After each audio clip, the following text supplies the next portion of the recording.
Hello, it's Silver. This is Fae Farm. So, Fae Farm is a life sim, and if it wasn't obvious by the name, it's going for a more sort of fairy/magic kind of concept rather than a more traditional kind of realism focus.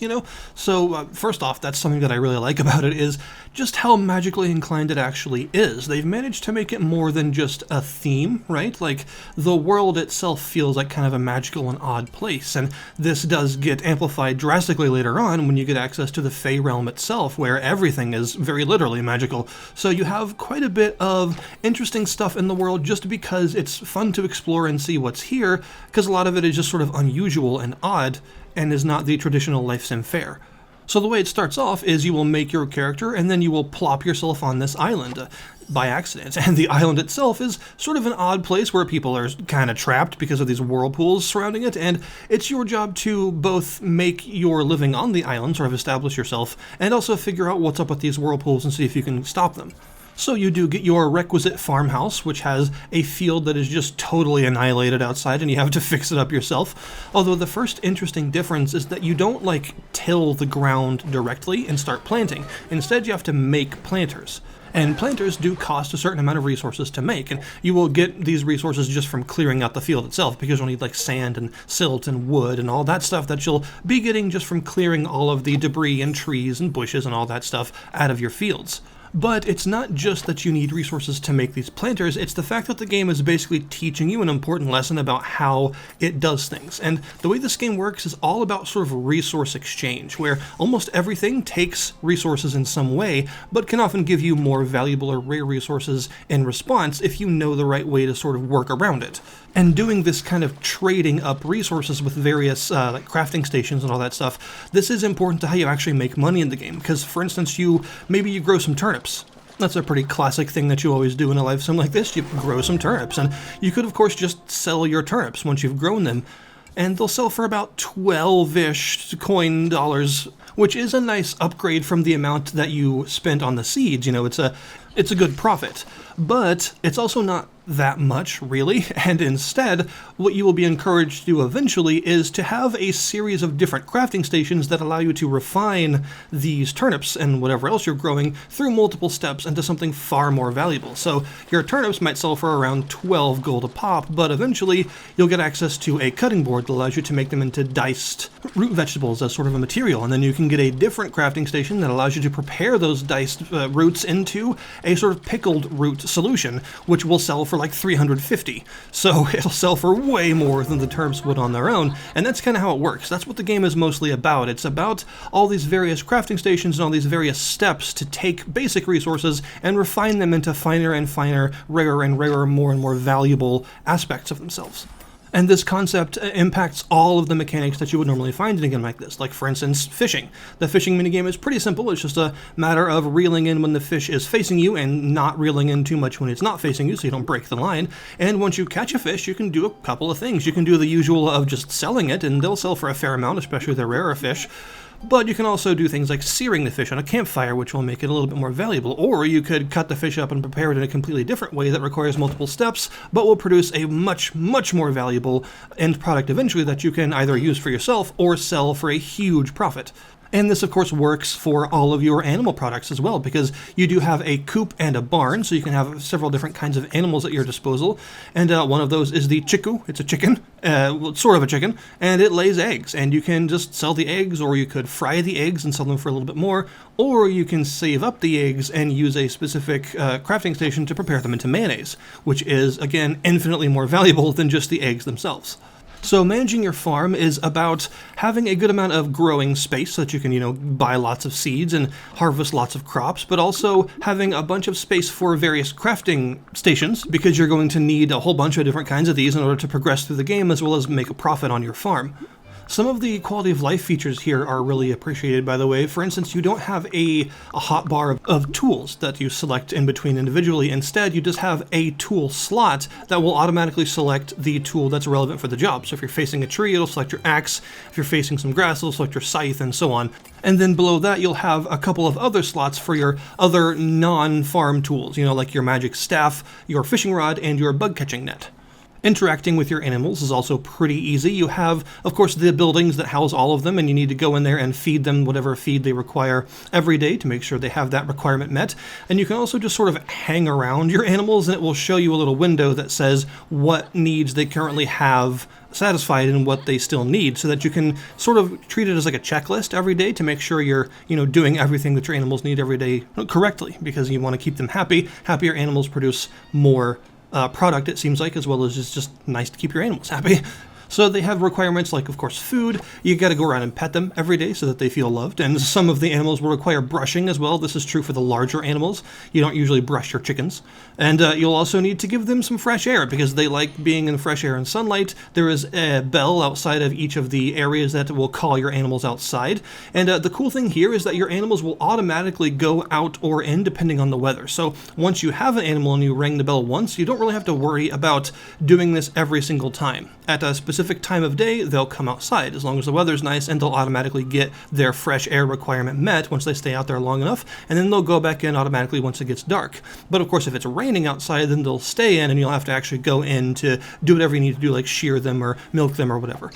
One unusual thing this game does, an unusual difference between like the usual life sim formula, is that the way seeds grow is a little bit different. Normally in a game like this, seeds have a growth rate measured in days, right? You plant this and then 8 days later it's ready to go as long as you watered it every day. Well, in this game, it's actually based on the number of times you water them, not the number of days that they exist, which is interesting. This means every time you water your plants, you actually see them visibly sprout up more and more until eventually they're ready for harvest. And this also means on the day that they are ready for harvest, you don't usually wake up with them ready to harvest unless it's raining. Instead, you have to actually go and water them one final time in order to get them ready. It's just, it's a small detail, but it's kind of an interesting and unusual way to do things that I think is sort of cute because it allows you to see the progress of your plants as they like plump up right before your eyes. It's a cute touch. There are also some other things you can craft that aren't just decoration or crafting stations. There are also these sorts of things that you can put animals in for a purpose. Like you can get, for instance, a hive, as long as you have a queen bee, that allows you to then find worker bees and plop them in there to produce honey of various kinds. You can also get these little reserve kind of things that are sort of cute that you can put on your land wherever there's space for it, and then you can place animals you've caught with your net in it, and after a while they'll leave back into the wild, and then they'll leave something for you. And there are various different materials that different types of animals can drop, like butterflies will drop flutter dust, I think moths do as well, frogs will drop frog sweat, and some other things of that nature, and these can be used for various things. There are some crafting uses for them, as well as the fact that they're worth a fair amount, so you can also sell them if you wish. And this just gives you an extra reason to go and catch things on a regular basis, because it's not just about catching at least one of everything for a museum. It's also about catching as many things as possible to get all kinds of resources from them by using them on your conservatories. And later on, the game will get even more complicated because you'll start getting into Fae creatures. You can actually have Fae animals on your farm that will produce all sorts of exotic resources that you can't otherwise get, but they are more difficult to keep because they also require like Fae fodder resources in order to feed them and things, so you do have to have a good sort of production line going to ensure that you're going to have the specialized food they need to keep them happy. And there are all sorts of other like Fae creatures you can catch and use. I'm guessing there will probably be a special conservatory for them as well, and they have all sorts of more exotic resources that they drop that are usually used as ingredients for potions and stuff. Eventually you do get the ability to brew potions. So yeah, the whole idea of like having all these different resource-related stations around your farm all producing various things for profit and stuff is just made more layered and more complicated once you get access to the Fae realm and you start getting some more exotic resources that also have their own exotic requirements, which means you have to meet those, and it just becomes this really interesting multi-layered life sim experience that uses this sort of magical aspect to add an entirely new layer on top of the usual gameplay, which is appreciated because I think they could have easily just made it a visual theme, maybe have some kind of magically themed things, but otherwise have pretty identical gameplay to what you would expect. But I'm glad they didn't do that and instead decided to use these more magical themings to add entirely new levels of management and simulation to the idea to make things more complicated as you go through the game.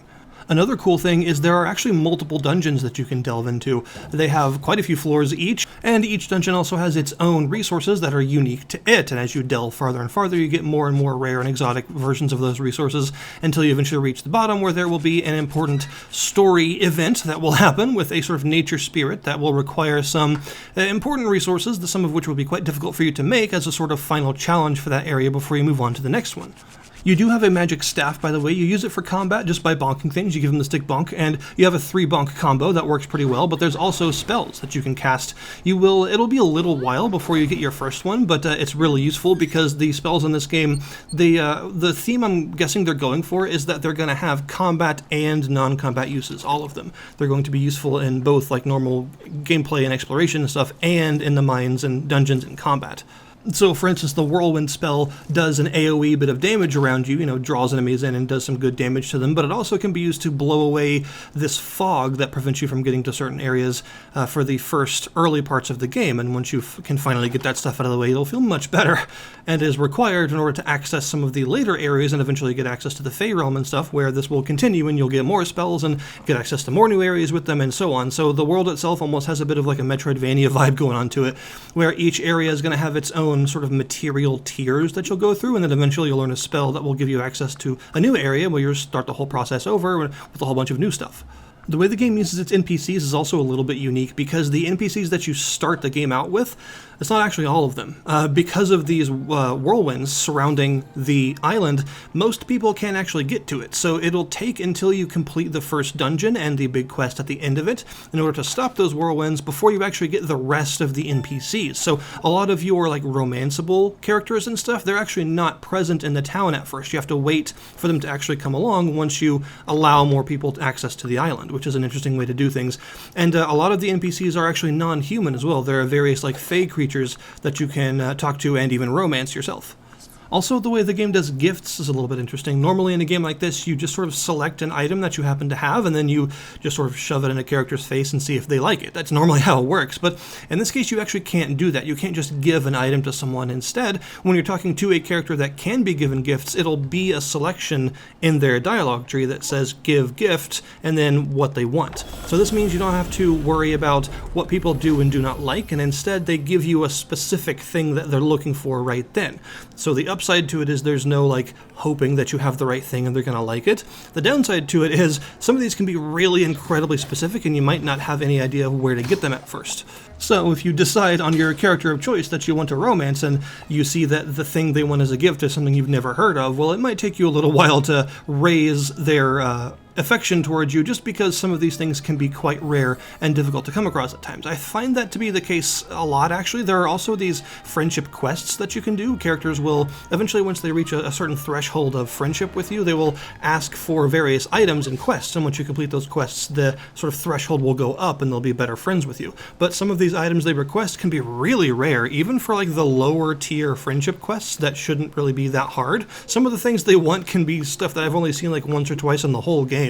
So that definitely seems to be a theme. It seems like when it comes to giving other characters gifts, a lot of it's going to be like your really rare exotic stuff.